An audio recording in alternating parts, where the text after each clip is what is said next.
Hello बच्चों, कैसे हैं आप लोग। उम्मीद करता हूं कि आप लोग स्वस्थ होंगे, मस्त होंगे और अच्छा होंगे और तैयारी भी ऑल सब्जेक्ट का अच्छा से करते होंगे। तो चलिए, आज की क्लास में आप लोगों तो देख ही रहे हैं ना, क्या देख रहे हैं। आज की क्लास में क्या होने वाला है पता है।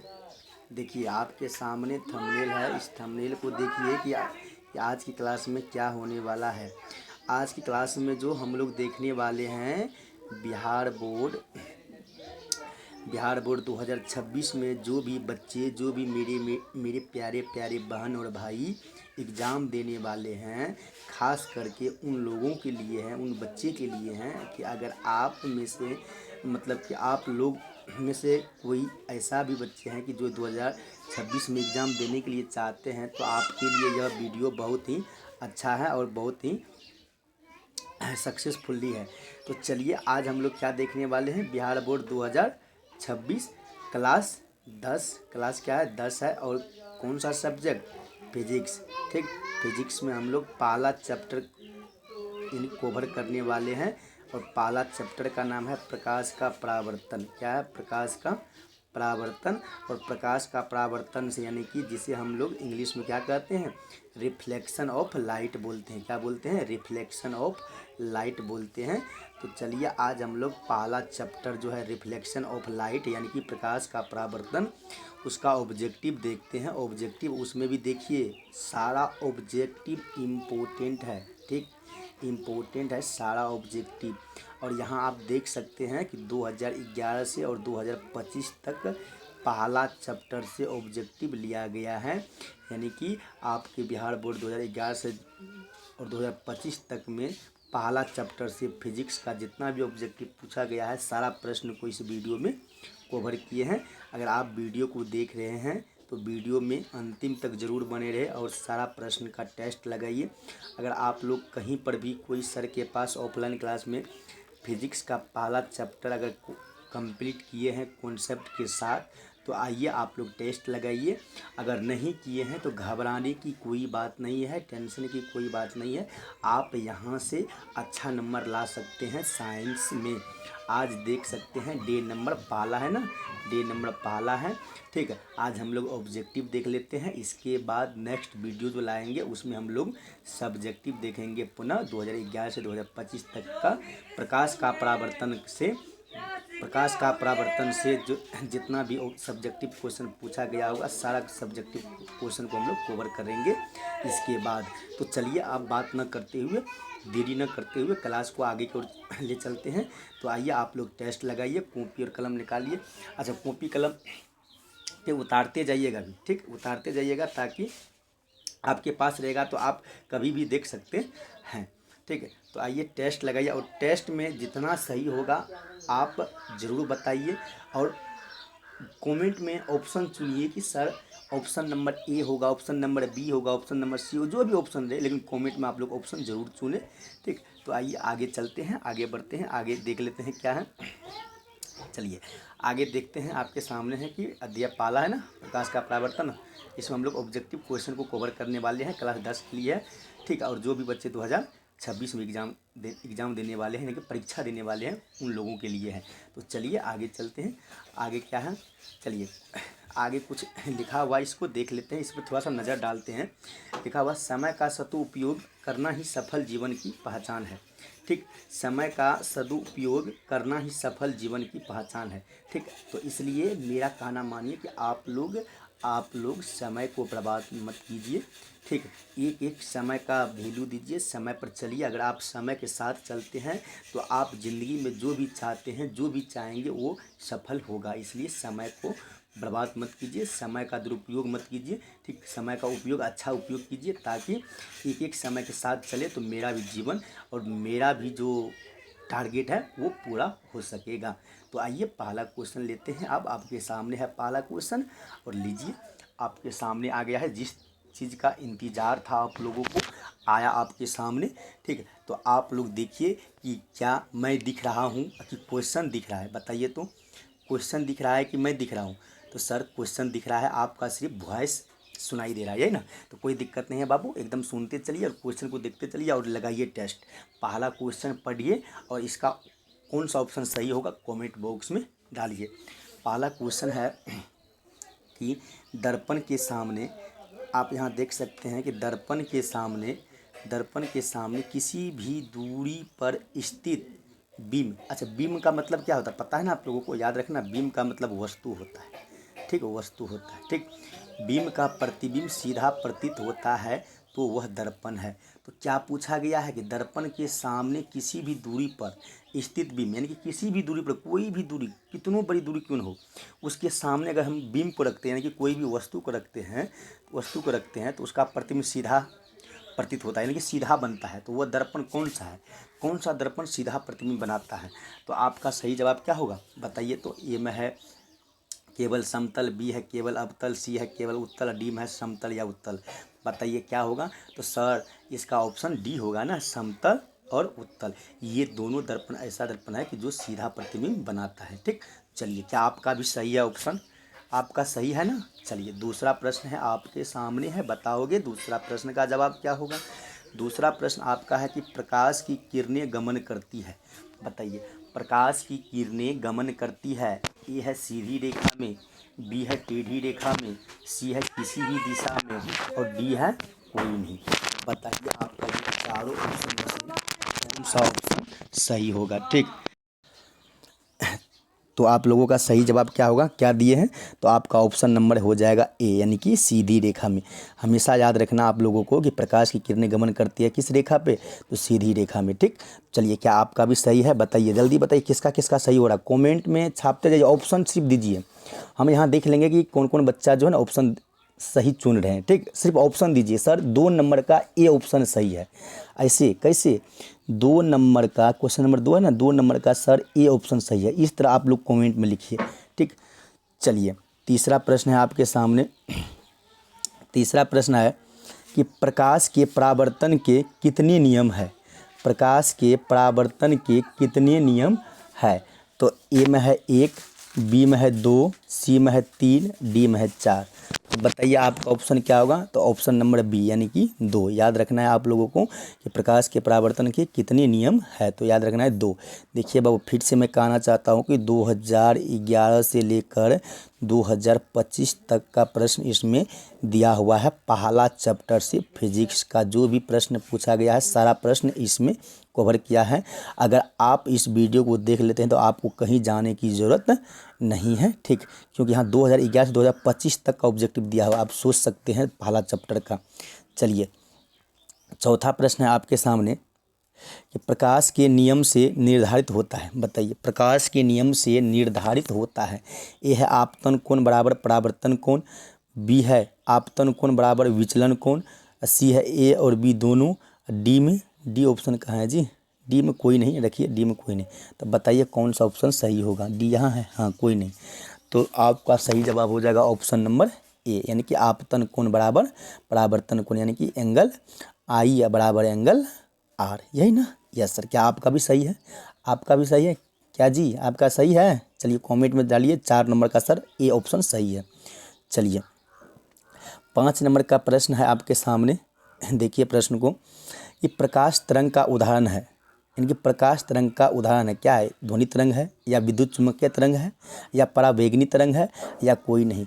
तो आपको याद रखना है कि प्रकाश तरंग का उदाहरण है, यानी कि विद्युत चुम्बकीय तरंग है। बताए हैं ना आप लोगों को, जो हमारे पास ऑफलाइन क्लास में फिजिक्स का पहला चैप्टर पूरा कॉन्सेप्ट के साथ कवर किए हैं, उनको पता होगा कि कौन सा ऑप्शन सही होगा। अगर आप लोग में से कोई ऐसा है कि अभी तक फिजिक्स आप लोगों का सर नहीं समाप्त किया, तो कोई दिक्कत नहीं, यहाँ से सारा ऑब्जेक्टिव आप देख लीजिए और कहीं जाने की ज़रूरत नहीं है, ठीक है। मतलब इससे बाहर एक भी ऑब्जेक्टिव नहीं पूछा जाएगा। चलिए, 6 नंबर का प्रश्न है आपके सामने। 6 नंबर का प्रश्न क्या है, देखिए तो ज़रा। 6 नंबर का प्रश्न कहता है समतल दर्पण द्वारा प्रतिबिंब बना होता है। हाँ बताइए, समतल दर्पण द्वारा प्रतिबिंब बना होता है, यानी कि समतल दर्पण जो प्रतिबिंब बनाता है वो कैसा प्रतिबिंब बनाता है। बताइए तो कैसा प्रतिबिंब बनाता है।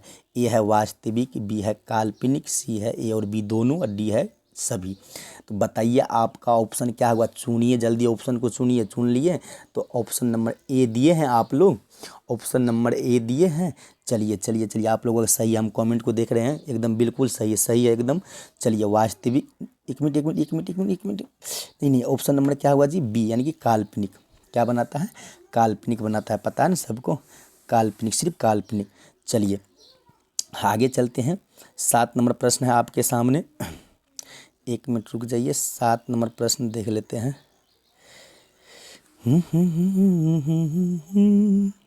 चलिए 7 नंबर प्रश्न है कि समतल दर्पण की फोकस दूरी होती है, ए है अनंत, बी है शून्य, सी है 100 सेंटीमीटर, क्या लिख दिया टाइपिंग में जी, डी है 50 सेंटीमीटर, ठीक, सी एम, ठीक, 50 सेंटीमीटर। तो बताइए आपका ऑप्शन क्या होगा। तो सर ऑप्शन नंबर ए, क्या आपका भी सही है, समतल दर्पण की फोकस दूरी अनंत होती है, बताए हैं ना आप लोगों को। चलिए आगे है 8 नंबर प्रश्न है, 8 नंबर प्रश्न का जवाब दीजिए। तो 8 नंबर प्रश्न कहता है कि अवतल दर्पण के सामने बीम को कहाँ रखा जाए। देखिए बीम मतलब वस्तु, कोई भी वस्तु कहाँ रखा जाए ताकि प्रतिबिंब वास्तविक, उल्टा और समान आकार का बने, समान आकार का बने। बताइए आप लोग कि वस्तु को अवतल दर्पण के सामने, आपको पता है ना जी, वस्तु को अवतल दर्पण के सामने, यही है ना अवतल दर्पण, अवतल दर्पण के सामने कहाँ रखा जाए कि उसका जो प्रतिबिंब बनेगा वास्तविक बनेगा, उल्टा बनेगा और समान आकार का बनेगा। बताइए, जैसे कि ये आपका पी है, ये आपका एफ है और ये आपका सी यानी कि वक्रता केंद्र है, ठीक, समान आकार का। तो सर आप तो बोलिए दिए ना, ऑप्शन नंबर क्या दिए हैं आप लोग, सी कि ए, यानी कि ए में ध्रुव पर है, बी है अनंत पर, सी है वक्रता केंद्र पर, डी है कोई नहीं। तो आपका सही जवाब हो जाएगा डी में कुछ है लिखल, यहाँ दिखिए ना रहा, वो फोकस है, कोई दिक्कत। तो आपका सही ऑप्शन हो जाएगा सी, वक्रता केंद्र पर। किसका किसका सही है जल्दी बताइए। चलिए 9 नंबर का प्रश्न है आपके सामने। 9 नंबर का प्रश्न है कि उत्तल दर्पण में बना काल्पनिक प्रतिबिंब होता है। उत्तल दर्पण में बना काल्पनिक प्रतिबिंब कैसा होता है ये, यानी कि सीधा एवं आवर्तित या उल्टा एवं आवधित या सीधा एवं हासित या कोई नहीं। तो आपका ऑप्शन सुनिए आप लोग, कौन कौन सा ऑप्शन सही हो रहा है, बताइए बताइए जल्दी। तो सर ऑप्शन नंबर आपका हो जाएगा ए, क्या आपका भी सही है। 9 नंबर का प्रश्न देखिए, ऑप्शन नंबर आपका भी सही है, सीधा, एक में सीधा एवं हासित होगा ना, नहीं नहीं नहीं, ऑप्शन नंबर सी होगा, ए नहीं होगा, ए नहीं होगा बाबू, ए नहीं होगा, ऑप्शन नंबर सी। क्या आपका सही है, देखिए देखिए थोड़ा सा मिस्टेक हो गया था, कोई दिक्कत नहीं है। चलिए अब अगला प्रश्न देखते हैं, 10 नंबर प्रश्न को देख लेते हैं। 10 नंबर प्रश्न है दर्पण सूत्र है। बताइए, आप लोगों को बताए हैं दर्पण सूत्र के बारे में, आप लोगों को ये भी बताए हैं कि अवतल दर्पण में सिद्ध कीजिए, अवतल दर्पण में सिद्ध कीजिए कि एफ बराबर r/2। क्या सिद्ध करना है, एफ बराबर r/2, ठीक। तो आपका ऑप्शन क्या होगा सही, बताइए, 4 ऑप्शन है। तो सर 1/v + 1/u बराबर 1/f ने होगा। क्या आपका भी सही है दर्पण सूत्र, देखिए तो। चलिए अगला प्रश्न देखते हैं। अच्छा 10 प्रश्न हो गया ना। एक चीज़ बताइए आप लोग कि 10 प्रश्न में से आप लोग कितना प्रश्न सही किए हैं, छापिए तो कमेंट में कि 10 में से कितना सही हुआ, किसका किसका, या किसका किसका 10 में से 10 है। जल्दी जल्दी, पहले जल्दी ये चीज़ जानकारी दीजिए कि 10 में से 10 कौन कौन लाया है, जल्दी फटाफट, तब आगे बढ़ेंगे। दिए आप लोग। चलिए 11 नंबर प्रश्न है आपके सामने। 11 नंबर प्रश्न कहता है, 1 मिनट, 11 नंबर प्रश्न कहता है कि दाढ़ी बनाने के लिए कौन सा दर्पण उपयुक्त होता है। आप लोग सैलून गए हैं ना, ठीक, सैलून अगर लड़की लोग हैं तो ब्यूटी पार्लर गए हैं ना, तो बताइए कि उसके सामने जो वो दर्पण रहता है वो कौन सा दर्पण रहता है। तो आपको पता होगा कि अवतल दर्पण नहीं, वो समतल दर्पण रहता है। नाई की दुकान में जो आप लोग देखते हैं आगे में जो देखते हैं ऐसे जो बैठते हैं, वो कौन सा दर्पण रहता है, तो सर वो समतल दर्पण रहता है।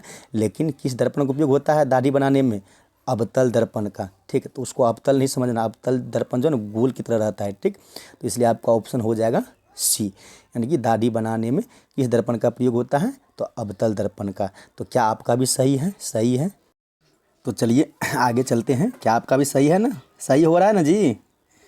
चलिए आगे हैं, पढ़िए प्रश्न को कि किसी कार के अग्रदीप, अग्रदीप मतलब समझते हैं आप लोग, अग्रदीप, अच्छा ड्राइवर जहाँ बैठता है कोई 4 चक्का में, ड्राइवर जहाँ बैठता है उसके सामने एक दर्पण रहता है, याद कीजिए, रहता है ना दर्पण, उसके सामने एक दर्पण रहता है, उसी को हम लोग अग्रदीप बोलते हैं। ठीक, चलिए, किसी कार के अग्रदीप में प्रयुक्त दर्पण निम्न में से कौन है?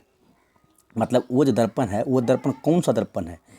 समतल दर्पण है या उत्तल दर्पण है या अवतल दर्पण है या कोई नहीं? बताइए आप लोग, जल्दी कमेंट में लिखिए 12 नंबर का ऑप्शन कौन सा सही होगा। देखिए क्वेश्चन नंबर आप लोग देते चलिएगा, क्वेश्चन नंबर आप लोग दीजिएगा सर 12 का कौन सा ऑप्शन सही होगा। तो आपका सही है उत्तल दर्पण। सही है क्या? उत्तल दर्पण। तो चलिए उत्तल दर्पण, एक मिनट रुक जाइए जी। उत्तल अवतल दर्पण, यहाँ कंफ्यूज, एक मिनट। अवतल दर्पण हो जाए या उत्तल दर्पण हो जाए, अवतल दर्पण ही होगा शायद, सी ऑप्शन होगा। देखिए एक बार आप लोग। चलिए आगे अगला क्वेश्चन है कि किसी दर्पण का उपयोग पश्य दृश्य दर्पण के रूप में किया जाता है। अच्छा, पश्य मतलब समझते हैं? ठीक, अच्छा आप लोग तो एक चीज़ जानते होंगे, इस तरह का दर्पण रहता है मोटरसाइकिल में रहता है ना। तो बताइए आप लोग ये जो दर्पण, ये कौन सा दर्पण है? 13 नंबर का प्रश्न है, जल्दी बताइए ये कौन सा दर्पण है। तो आपका सही जवाब ऑप्शन है ए, यानी कि उत्तल दर्पण है। ठीक, उत्तल दर्पण है। उत्तल दर्पण लगा हुआ रहता है पश्चिम मतलब पीछे देखने के लिए। दो दर्पण जो है उसमें कौन सा दर्पण रहता है सर? उत्तल दर्पण रहता है।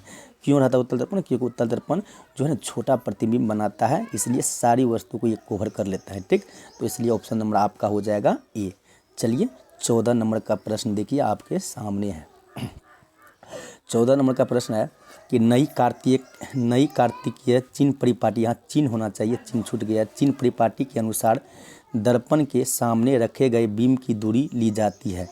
ठीक, दर्पण के सामने, अच्छा एक मिनट क्वेश्चन देखना पड़ेगा जी।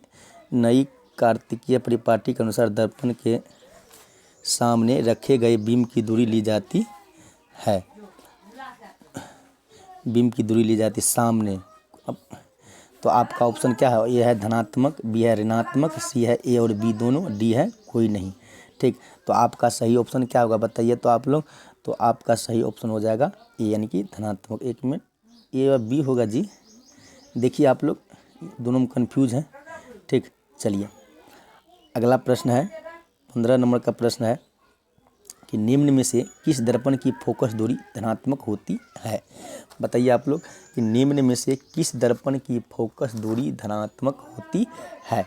ए है समतल दर्पण, बी है उत्तल दर्पण, सी है आवर्त दर्पण यानी कि अवतल दर्पण यहाँ होना चाहिए, डी है कोई नहीं। तो आपका सही ऑप्शन क्या है जी? क्या दिए हैं? तो आपका सही ऑप्शन हो जाएगा बी, यानी कि उत्तल दर्पण की जो फोकस दूरी होती है ना वो क्या होती है? वो धनात्मक होती है। आप लोगों को बताए हैं ना। Yes sir. चलिए 16 नंबर का प्रश्न देखते हैं। 16 नंबर का प्रश्न आपके सामने है। 16 नंबर का प्रश्न है यदि किसी बीम के प्रतिबिंब, बीम मतलब समझते हैं ना, बीम के प्रतिबिंब का आवर्धन ऋणात्मक हो तो उस प्रतिबिंब की प्रकृति क्या होगी? आवर्धन यानी कि एम समझते हैं ना, एम क्या माइनस हो तो उस प्रतिबिंब की प्रकृति क्या होगी बताइए। तो ए में है वास्तविक और उल्टा, बी है वास्तविक और सीधा, सी है आभासी और सीधा, डी है कोई नहीं।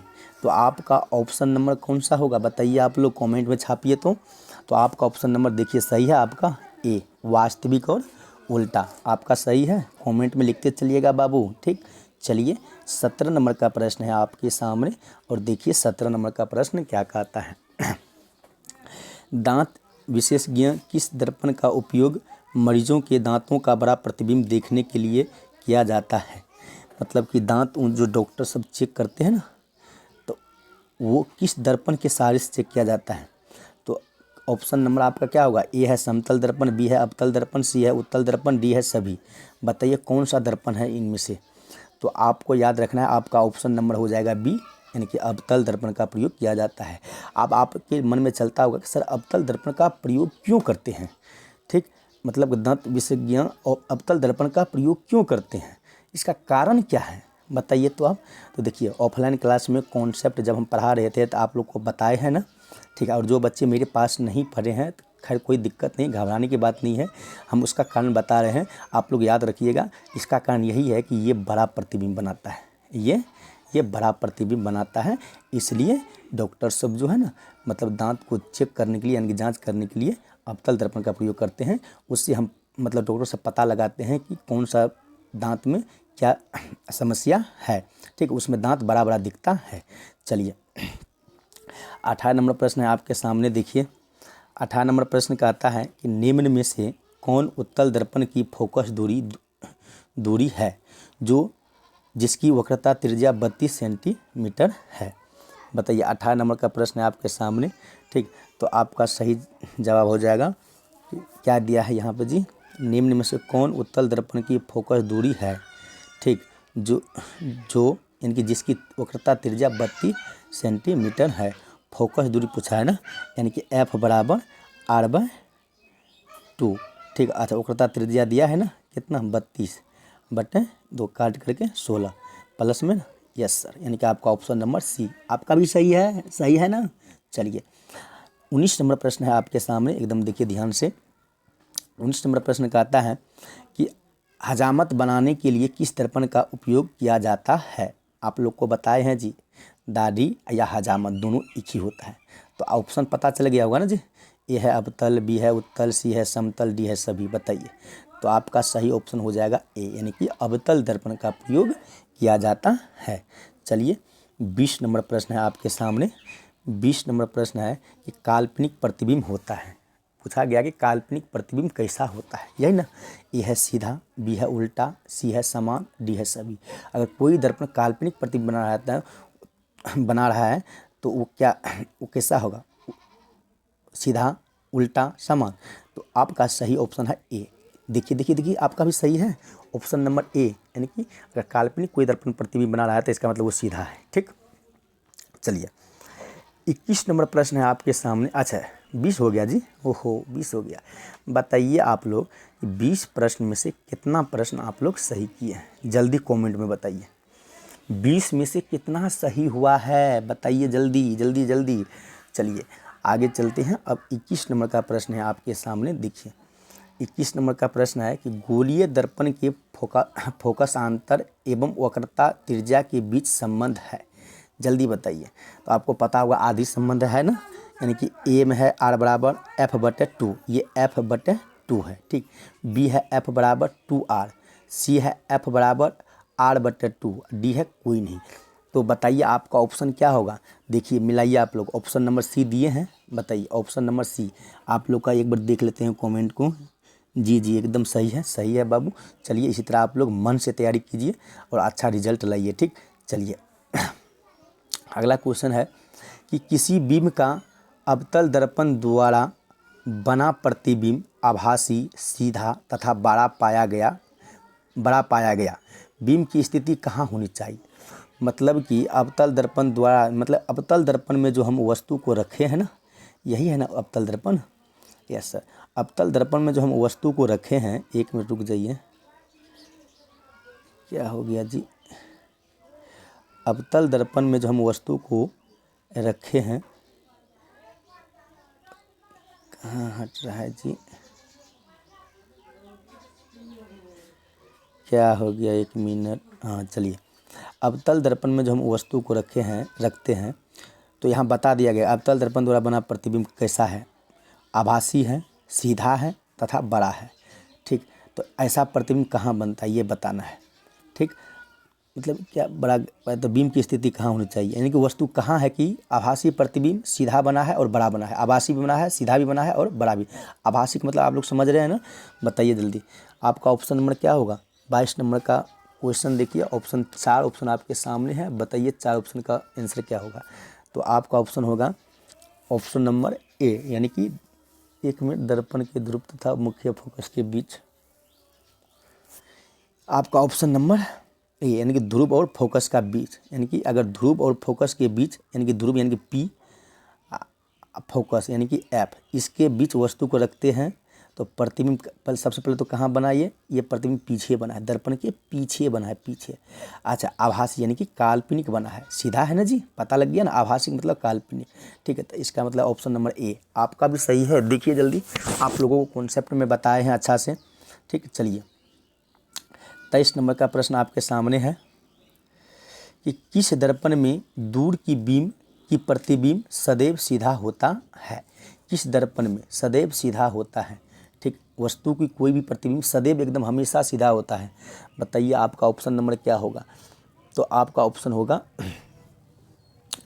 बताइए जल्दी बताइए, आपका ऑप्शन होगा डी, समतल एवं उत्तल। ये दोनों में जो है ना, ये दोनों जो प्रतिबिंब बनाता है, ये दोनों प्रतिबिंब काल्पनिक बनाता है। काल्पनिक है तो एकदम सीधा है ना, याद रखिएगा। ये दो दर्पण जो है ना, काल्पनिक और सीधा प्रतिबिंब बनाता है। ठीक, चलिए अवतल दर्पण की बात करें तो अवतल पता है ना, काल्पनिक भी बनाता है और वास्तविक भी। एक बार काल्पनिक, एक बार, 1 मिनट रुक जाइए बता ही देते हैं। एक बार काल्पनिक, ठीक, काल्पनिक और एक बार काल्पनिक और 5 बार वास्तविक। 6 स्थिति में प्रतिबिंब बनता है ना, आप लोग को पता होगा। चलिए अगला प्रश्न लेते हैं। अगला प्रश्न आपके सामने है जी, देखिए 24 नंबर प्रश्न है। अवतल दर्पण की फोकस दूरी होती है, जल्दी बताइए कि अवतल दर्पण की फोकस दूरी क्या होती है। जल्दी जल्दी। ए है धनात्मक, बी है ऋणात्मक, सी है ए और बी दोनों, डी कोई नहीं, यही ना। देखिए तो आपका सही जवाब हो जाएगा बी, यानी कि ऋणात्मक। माइनस में होती है ना, पता है, चिन्ह परिपाटी पढ़ाए है ना, चिन्ह परिपाटी। ठीक, चलिए अगला प्रश्न देखते हैं। 1 मिनट, सही है। 25 नंबर प्रश्न लीजिए, आपके सामने है और जवाब दीजिए। 25 नंबर प्रश्न है कि किस दर्पण से हमेशा बीम से छोटा प्रतिबिंब प्राप्त होता है। किस दर्पण से हमेशा बीम से, यानी कि बीम वस्तु का छोटा प्रतिबिंब पता मतलब कि प्राप्त होता है। ठीक है, तो आपका ऑप्शन हो जाएगा ए, यानी कि उत्तल दर्पण एक ऐसा मात्र दर्पण है कि हम वस्तु का छोटा प्रतिबिंब देख सकते हैं। ठीक, तो चलिए अगला प्रश्न की ओर चलते हैं। अगला प्रश्न आपके सामने 26 नंबर प्रश्न है कि प्रकाश के परावर्तन के कितने नियम निम्न है। अभी जस्ट बताएं, इससे पीछे वाले क्वेश्चन में बताया ना, इससे पीछे जाके देखिए। ठीक, लेकिन क्वेश्चन का रूप चेंज कर दिया गया है। ठीक, घबराना नहीं है ना। प्रकाश के परावर्तन के कितने नियम निम्न है, आपको पता है, ऑप्शन नंबर बी होगा, यानी कि 2 है, सबको ही पता है ना। चलिए आगे है, देखिए आपके सामने है कि ये प्रश्न 2026 में आया, समझ जाइए। ठीक, और पढ़िए प्रश्न को जवाब दीजिए कि एक प्रकाश की किरण एक समतल दर्पण पर लंबवत आपतित होती है। मतलब प्रकाश की किरण एक समतल दर्पण पर, यानी कि ये समतल दर्पण है, इस पे आपतित होती है। ठीक, तो परावर्तन के बाद जब ये वापस जाएगा तो कोण होगा। तो मतलब ये कितना कोण, मतलब कितना डिग्री का कोण होगा, बताओ। 27 नंबर का प्रश्न है बाबू, जल्दी बताइए। तो आपको याद है, जब भी लंबवत की बात आए ना, लंबवत के बाद ऑप्शन नंबर डी हो जाएगा, यानी कि 0। ऑप्शन नंबर डी आपका भी सही है जी। देखिए 28 नंबर प्रश्न है कि एक अभिसारी किरण पुंज समतल दर्पण पर आपतित होती है। एक अभिसारी किरण पुंज समतल दर्पण पर आपतित होती है तो परावर्तित किरण पुंज होगा। ठीक, बताइए कौन सा ऑप्शन सही होगा। 28 नंबर का प्रश्न है। ठीक, ए है अपसारी, बी है अभिसारी, सी है समांतर, डी है सभी। बताइए तो आपका सही जवाब क्या चुने हैं आप लोग, बताइए। ए, ऑप्शन नंबर ए, यानी कि अपसारी। चलिए 29 नंबर प्रश्न है आपके सामने। समतल दर्पण द्वारा बना प्रतिबिंब होता है। समतल दर्पण द्वारा, अच्छा समतल दर्पण का प्रयोग कहाँ, अपने घर में और पनडुब्बी जहाज में किया जाता है ना। तो बताइए अपने घर में जो दर्पण रहता है, जल्दी बताइए आप लोग, कौन सा दर्पण है वो, कौन सा दर्पण है सर, वो है समतल दर्पण। इसी में चेहरा देखते हैं हम लोग, देखते हैं ना, इसी में हम लोग चेहरा देखते हैं। और कौन सा दर्पण है ये है समतल दर्पण। तो वही पूछा गया कि समतल दर्पण द्वारा बना प्रतिबिंब होता है। तो समतल दर्पण में जो प्रतिबिंब बनता है वो कैसा प्रतिबिंब बनता है, वास्तविक बनता है, काल्पनिक बनता है, उल्टा या सीधा, या सभी, बताइए जल्दी। तो आपका ऑप्शन नंबर हो जाएगा बी, यानी कि काल्पनिक ही बनाता है, अभी बताए हैं ना आप लोगों को। चलिए अगला प्रश्न है 30 नंबर प्रश्न आपके सामने है 30 नंबर प्रश्न है कि किसी समतल दर्पण द्वारा आवर्धन होता है, किसी समतल दर्पण द्वारा आवर्धन होता है। ठीक, तो एम यानी कि एम, समतल दर्पण में एम अगर पूछे तो याद रखना है 1, क्या 1 यानी कि 1। अच्छा, उसके बाद अवतल दर्पण में एम पूछे तो यानी कि 2, यही ना। चलिए ये चीज़ को याद रखिएगा आप लोग। 31 नंबर प्रश्न है आपके सामने कि फोकस दूरी 20 सेंटीमीटर के अवतल दर्पण की वक्रता त्रिज्या होगी, यानी कि अवतल दर्पण की फोकस दूरी दिया है 20 सेंटीमीटर। ठीक, अच्छा 20 सेंटीमीटर दिया है तो क्या पूछा, वक्रता त्रिज्या यानी कि आर पूछा है, यही पूछा है ना। तो चलिए आपको पता है ना कि एफ बराबर आर बटे 2, एफ कितना दिया है, तो एफ दिया है 20 बटे आर बटे 2, कुछ नहीं है तो एक लगाइए, 20 दूना 40 बराबर आर, यानी कि आर बराबर 40 सेंटीमीटर। ऑप्शन नंबर आपका पता है ना, दिख रहा है ऑप्शन सी, यानी कि 40 सेंटीमीटर। क्या आपका भी सही है? सही है, जल्दी बताइए जी। चलिए 32 नंबर प्रश्न है आपके सामने।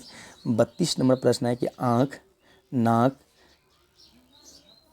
गला होना चाहिए, गला के चिकित्सक उपयोग में लाए जाने वाले दर्पण है, यानी कि आंख जांच करने के, नाक जांच करने के लिए, गला जांच करने के लिए, मतलब ये सब को जांच करने के लिए कौन सा दर्पण का प्रयोग करते हैं डॉक्टर साहब, बताइए डॉक्टर लोग, जल्दी बताइए। ये है उत्तल दर्पण, बी है अवतल दर्पण, सी है समतल दर्पण, डी है कोई नहीं। बताइए कौन सा दर्पण का, तो आपको पता होगा ना, अभी जस्ट बताए हैं इसी वीडियो में पीछे वाले question. Option number B, question का रूप चेंज किया है, क्या है ना। अब बाबू ऐसा मत सोचिए कि ये क्वेश्चन बोकस क्वेश्चन है, नहीं, 2011 से और 2025 तक सारा क्वेश्चन लिया गया है पहला चैप्टर से, फिजिक्स का परावर्तन, प्रकाश का परावर्तन यानी रिफ्लेक्शन ऑफ लाइट। ठीक, इसलिए आप लोग अगर इस सारे प्रश्न को देख लेते हैं तो आगे जाने की कोई ज़रूरत नहीं है, और इसी प्रश्न को बार बार आप लोग देखते रहिए। ठीक, चलिए 33 नंबर प्रश्न है आपके सामने। क्या हो गया जी, 1 मिनट कुछ हो जाता है, रुक जाइए। चलिए 33 नंबर प्रश्न है, चलिए 33 नंबर प्रश्न है आपके सामने। उत्तल दर्पण में आवर्धन का महत्तम मान है, उत्तल दर्पण में आवर्धन का महत्तम मान, आवर्धन मतलब समझ रहे हैं ना सर, एम बोल रहे हैं, यस। तो इसका क्या होना चाहिए मान उत्तल दर्पण में, बताइए जल्दी। तो उत्तल दर्पण में यानी कि 1/2, 1/2। तो एक चीज़ आप लोग बताइए, अभी बताए हैं कि अगर अवतल दर्पण में आवर्धन पूछे, अवतल दर्पण में आवर्धन यानी कि एम, तो याद रखना है 2। अगर समतल दर्पण में आवर्धन पूछे तो आपको याद रखना है 1। उत्तल दर्पण में आवर्धन पूछे तो आपको याद रखना है 1/2। बस ये तीनों चीज़ को याद रख लीजिए आप लोग। ठीक, चलिए 34 नंबर प्रश्न है आपके सामने कि हजामत के लिए किस दर्पण का उपयोग होता है। देखिए क्वेश्चन का रूप देखिए चेंज किया हुआ है। ठीक, क्वेश्चन का रूप चेंज किया हुआ है। ठीक, बताए ना, हजामत अभी जस्ट बताए हैं, बताइए तो आप लोग। तो सॉरी, ए नंबर होगा ना, दिख रहा है आगे में, सामने में दिख रहा है ए, अवतल लिखल है ए में। ठीक, अवतल दर्पण। ठीक, आपका भी सही है ना, यस सर। चलिए 35 नंबर प्रश्न है आपके सामने कि यदि किसी बिंब का प्रतिबिंब का आवर्धन ऋणात्मक हो तो प्रतिबिंब की प्रकृति है। अच्छा, पूछा गया है कि एम अगर माइनस में हो तो प्रतिबिंब की प्रकृति क्या होगी, वस्तु का जो प्रतिबिंब बना है उसका प्रतिबिंब की प्रकृति क्या होगी, यही पूछा है, बताइए तो। 35 नंबर क्वेश्चन आपके सामने है। ठीक, आवर्धन एम माइनस हो, अभी जस्ट बताए हैं, जल्दी बताइए क्या होना चाहिए सर, वास्तविक और उल्टा, यानी कि ऑप्शन नंबर डी अगर माइनस हो तो। ठीक, चलिए 36 नंबर प्रश्न है आपके सामने। 36 नंबर प्रश्न है कि यदि अवतल दर्पण का निचला आधा भाग टूट जाए तो प्रतिबिंब है, बताइए। देखिए क्वेश्चन का रूप कैसे चेंज किया है, जल्दी बताइए। तो आपका ऑप्शन क्या दिए हैं आप लोग। ठीक, यदि अवतल दर्पण का निचला आधा भाग टूट जाए तो प्रतिबिंब है, यानी प्रतिबिंब कैसा बनेगा, तो सर ये सीधा बनेगा ना, बात तो सीधे है ना, सीधा बनेगा। ऑप्शन नंबर ए आपका सही है ना। चलिए लीजिए आपके सामने है, बताइए इसका आंसर, जल्दी बताइए। फोकस दूरी 10 सेंटीमीटर के अवतल यदि वस्तु दूरी का मान है यदि वस्तु दूरी का मान है तो दर्पण द्वारा उत्पन्न आवर्धन धनात्मक होगा। बताइए, फोकस दूरी 10 सेंटीमीटर के अवतल यानी कि दर्पण है अवतल, वस्तु दूरी का मान है यानी कि दूरी का फोकस दूरी कितना है 10 सेंटीमीटर है अवतल दर्पण में, तो दर्पण द्वारा उत्पन्न आवर्धन धनात्मक होगा यानी कि m धनात्मक होगा। तो यानी कि इसका आंसर ए है 10 सेंटीमीटर से अधिक या 20 सेंटीमीटर से भी अधिक या 10 सेंटीमीटर से कम या कोई इसमें से सभी। तो आपका सही जवाब हो जाएगा ऑप्शन, हो जाएगा ऑप्शन नंबर आपका सी यानी कि 10 सेंटीमीटर से कम, यहाँ से होना चाहिए, ठीक, से कम। चलिए 38 नंबर प्रश्न है आपके सामने। 38 नंबर प्रश्न कहता है कि फोकस से ध्रुव की ओर आने पर अवतल दर्पण में आवर्धन का मान है, यानी कि बढ़ता है कि घटता है, कहाँ से, फोकस से ध्रुव की ओर, यानी कि यहाँ देखिए ये अवतल है ना, यहाँ ये ध्रुव है और ये फोकस है। फोकस से ध्रुव की ओर यानी कि इधर जा रहे हैं, इधर जा रहे हैं, ठीक, इधर।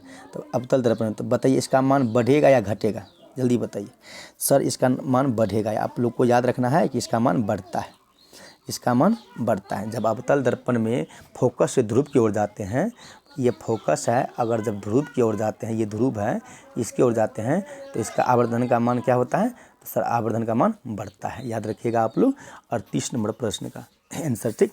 चलिए 39 नंबर प्रश्न है कि एक अवतल दर्पण के प्रधान अक्ष पर चलती चिंटी का प्रतिबिंब सीधा है तथा बढ़ता जा रहा है, चिंटी की गति की दिशा है। बताइए क्या पूछा गया, क्वेश्चन पढ़िए, क्वेश्चन में ही आंसर है, पढ़िए पहले कि एक अवतल दर्पण के प्रधान अक्ष पर, प्रधान अक्ष समझ रहे हैं ना, प्रधान अक्ष यही है बीच वाले, इसी को हम मुख्य अक्ष भी बोलते हैं, ठीक। तो चलिए क्वेश्चन पढ़िए, अक्ष पर चलती चिंटी का प्रतिबिंब सीधा है, ठीक, तथा बढ़ता जा रहा है, चिंटी की गति की दिशा। अच्छा, सीधा मतलब वो पीछे बन रहा है प्रतिबिंब, ठीक है। अच्छा, आप क्या कर रहा है, उसका प्रतिबिंब बढ़ता जा रहा है, ठीक, बढ़ता जा रहा है। तो बताइए वह वस्तु यानी कि चिंटी कहाँ पर है, ये में है फोकस से वो करता है केंद्र की ओर जा रहा है, मतलब किधर जा रहा है वो, यानी कि बढ़ता जा रहा है और प्रतिबिंब सीधा है। बी है फोकस से ध्रुव की ओर जा रहा है, सी है ध्रुव से फोकस की ओर, या डी में कोई नहीं। तो बताइए आपका ऑप्शन क्या होगा। सर इसका ऑप्शन सही होगा, फोकस से ध्रुव की ओर जा रहा है, यानी कि ऑप्शन नंबर बी हो जाएगा ना सही से। क्या आपका भी सही है, देखिए तो फोकस से ध्रुव की ओर अभी जस्ट बताए हैं ना, यस। चलिए 40 नंबर प्रश्न आपके सामने है, जवाब दीजिए कि किसी दर्पण की फोकस दूरी चिन्हों की परिपाटी के अनुसार ऋणात्मक मानी जाती है। अच्छा, चिन्ह परिपाटी आप लोग को पढ़ाया है ना, ठीक। अच्छा, एक चीज़ तो पता है, ये है अवतल, इधर है उत्तल, ठीक, मतलब ये प्लस, इधर माइनस, फिर इधर प्लस और इधर माइनस, ठीक, ये माइनस होगा। बताइए यही है चिन्ह परिपाटी, परिपाटी के अनुसार ऋणात्मक मानी जाती है, मतलब किस दर्पण का मान ऋणात्मक मानी जाती है, जल्दी बताइए। 40 नंबर प्रश्न है आपके सामने। तो सर इसका सही जवाब हो जाएगा ऑप्शन नंबर बी यानी कि अवतल दर्पण, ठीक। आप लोगों का भी सही है। चलिए 41 नंबर प्रश्न आपके सामने है कि अवतल दर्पण में आवर्धित काल्पनिक प्रतिबिंब बनाने के लिए वस्तु को कहाँ रख सकते हैं। बताइए जल्दी, अवतल दर्पण में अगर हम चाहते हैं कि काल्पनिक प्रतिबिंब बने, काल्पनिक यानी और सीधा भी बने, तो वस्तु को कहाँ रखेंगे बताइए। तो ऑप्शन नंबर ए है फोकस और ध्रुव के बीच, बी है फोकस पर, सी है वक्रता केंद्र पर, डी है कोई नहीं। क्या है डी में जी, सभी है, ठीक। तो चलिए बताइए, तो सर अगर हम अवतल दर्पण में काल्पनिक प्रतिबिंब चाहते हैं तो आप ही समझाए हैं कि जब वस्तु ध्रुव और फोकस के बीच रहता है, यानी फोकस और ध्रुव के बीच रहता है, तब हम लोग काल्पनिक प्रतिबिंब प्राप्त कर सकते हैं अवतल दर्पण में, और उसमें भी ये पीछे बनेगा सर, ये पीछे बनेगा, ठीक। तो ऑप्शन नंबर क्या हो जाएगा, ए यानी कि फोकस और ध्रुव के बीच, ठीक। तो चलिए टोटल प्रश्न 41, कितना 41 और वो है, अब नहीं है, ठीक। तो बताइए आप लोग अब कि 41 प्रश्न में से कितना प्रश्न आप लोग सही किए हैं, 41 प्रश्न में से कितना प्रश्न सही किए हैं बताइए कमेंट बॉक्स में, ठीक। ज़रूर बताइए। तो चलिए बताइए कि आज का क्लास कैसा लगा, कैसी रही। ठीक, अगर वीडियो अच्छा लगा, क्लास अच्छा लगा तो आप लोग वीडियो को लाइक कीजिए। ठीक, और अपने दोस्तों में भी इस वीडियो को शेयर कीजिए ताकि वो भी 2026 में अच्छा से एग्ज़ाम दे सके। तो चलिए मिलते हैं नेक्स्ट वीडियो में, तब तक के लिए जय हिंद, जय भारत।